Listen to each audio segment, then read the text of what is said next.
May mga bagay talaga sa isipan ko na parang gusto ko lang i-voice out, no? So, I know baka maraming magalit dyan, no?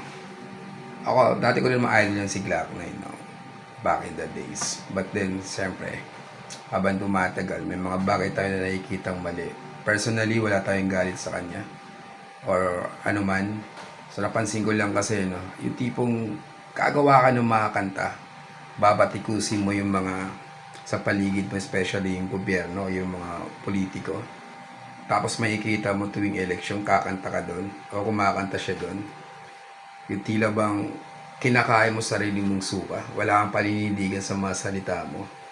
Alam mo yun, parang, well, for me, it's a no-no. Nagpapagamit ka sa mga taong binibira mo sa kanta. Para saan? Sa accounting balancing.